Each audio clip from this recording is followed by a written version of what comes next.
ভূমিকম্পের উৎপত্তিস্থল আপনার লোকেশন থেকে যত দূরে আপনি তত আগে অ্যালার্মটা পাচ্ছেন।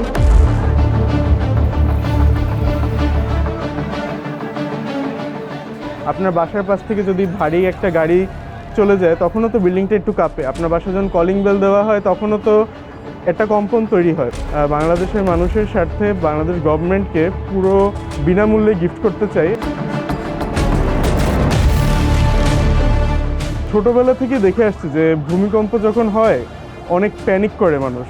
অনেক সময় আমরা ছাদ থেকে লাফ দিই, সিঁড়ি থেকে তাড়াহুড়ো নামতে করে অনেকে আহত হই। কিন্তু আমরা অনলাইনে দেখতে পারি যে জাপান সহ বিভিন্ন যে কান্ট্রিগুলো, ওখানে যখন ভূমিকম্প হয় স্কুলে ছেলেমেয়েরা আগে থেকেই সাইরেন পেয়ে যায় এবং তারা বেঞ্চের নিচে চলে যায় বা বিল্ডিং খালি করে ফেলে। কিন্তু বাংলাদেশ এক্ষেত্রে কমপ্লিটলি ব্লাইন্ড। এই জন্য বহির্বিশ্বে এটা যেহেতু ব্যবহার হচ্ছে, এটা দেখেই মূলত চিন্তাভাবনাটা আসা, কেন বাংলাদেশে এটা এখনও পর্যন্ত নেই। ভূমিকম্পের উৎপত্তিস্থল থেকে মূলত দুটো তরঙ্গ নির্গত হয়, একটা হচ্ছে প্রাইমারি ওয়েভ, একটা হচ্ছে সেকেন্ডারি ওয়েভ।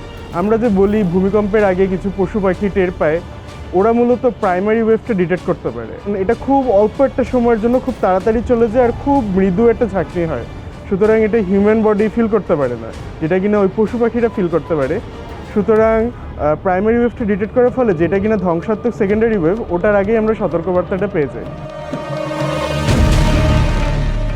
আপনার বাসার পাশ থেকে যদি ভারী একটা গাড়ি চলে যায় তখনও তো বিল্ডিংটা একটু কাঁপে। আপনার বাসায় যখন কলিং বেল দেওয়া হয় তখনও তো একটা কম্পন তৈরি হয়। ওই কম্পনে যেন এটা আবার ফলস অ্যালার্ম না দেয়, এভাবেই মেশিনটাকে তৈরি করা হয়েছে এবং এই মেশিনটা খুব সহজেই ইনস্টল করা সম্ভব। জাস্ট এই মেশিনটা আপনার বাসার কোনো স্থির দেওয়ালে, যেমন আমরা কলিং বেল সেট করি, একটা প্রেকে ঝুলিয়ে দিবেন এবং একটা 2 পিন সকেটে প্লাগ করে দিবেন এবং কোনো ইন্টারনেট কানেকশন প্রয়োজন নেই। আমাদের যদি ভূমিকম্পটা সংঘটিত হয় ডাউকি ফল্ট, যেটা কিনা সিলেটের ওইদিকে অবস্থিত, সেই ক্ষেত্রে আমাদের ডিভাইসটা প্রায় 20 সেকেন্ড আগে আপনাকে সতর্ক করবে। এটা যদি ইন্দো বার্মা ফল্টে হয় চিটাগংয়ের ওই সাইডে, তাহলে প্রায় 30 সেকেন্ডস আগে আপনাকে সতর্ক করবে। আর এটা যদি গ্রেট হিমালয়ান ফল্ট অর্থাৎ রংপুরের ওই সেখানে যে ফল্ট লাইনটা আছে ওখানে সংঘটিত হয়, সেক্ষেত্রে আপনি 90 সেকেন্ডস আগে ঢাকায় বসে অ্যালার্মটা পেয়ে যাবেন। অর্থাৎ ভূমিকম্পের উৎপত্তিস্থল আপনার লোকেশন থেকে যত দূরে আপনি তত আগে অ্যালার্মটা পাচ্ছেন, কারণ আমরা প্রাইমারি ওয়েভটা ডিটেক্ট করছি এবং সেকেন্ডারি ওয়েভটা আসছে তার থেকে প্রায় অর্ধেক গতিতে। আমার হোম ডিস্ট্রিক্ট যশোর। আমি যশোর গভর্নমেন্ট MM কলেজের একজন শিক্ষার্থী ছিলাম এবং বর্তমানে আফটার মাই ইন্টার লাইফ আমি ড্যাফোডিল ইনস্টিটিউট অফ IT ঢাকায় CSE ডিপার্টমেন্টে এখন পড়াশোনা করছি। আমার 3rd ইয়ার চলছে এবং পাশাপাশি আমি daffodil institute of IT research and development ডিপার্টমেন্টের ইনচার্জ হিসেবে কর্মরত আছি। আর কিছু টিউশনই করা হয়। এর মাধ্যমেই মোটামুটি খরচগুলো আল্লাহ আমার চালাই নিচ্ছে এবং ডিভাইসের যে রিসার্চ কস্ট এগুলো আমি এইভাবেই স্ট্রাগল করে ম্যানেজ করেছি। এই ডিভাইসটা বানানোর ক্ষেত্রে অনেকগুলো চ্যালেঞ্জ ছিল। প্রায় আমাদের 20 বছরের ভূমিকম্পের যে ডেটা, আমেরিকান বিভিন্ন ডেটা সেন্টারের থেকে আমরা ডেটাগুলো কালেক্ট করেছি।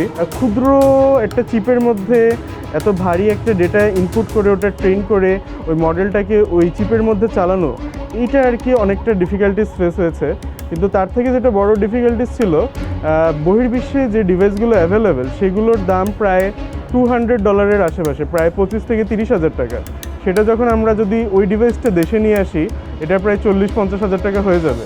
এটাই হয়তো রিজন যেটার কারণে বাংলাদেশ এখনও ওই ডিভাইসগুলো নিয়ে এসে কাজ করতে পারিনি। More than 1 year is probably 2 ইয়ার আমরা এটার উপর কাজ করেছি এবং এর কস্ট আমরা মাত্র 3500 টাকার ভিতরে কমপ্লিট করতে উইথ দ্য অপারেশন কস্ট সক্ষম হয়েছি। এবং আমরা এই প্রযুক্তিটা বাংলাদেশের মানুষের স্বার্থে বাংলাদেশ গভর্নমেন্টকে পুরো বিনামূল্যে গিফট করতে চাই।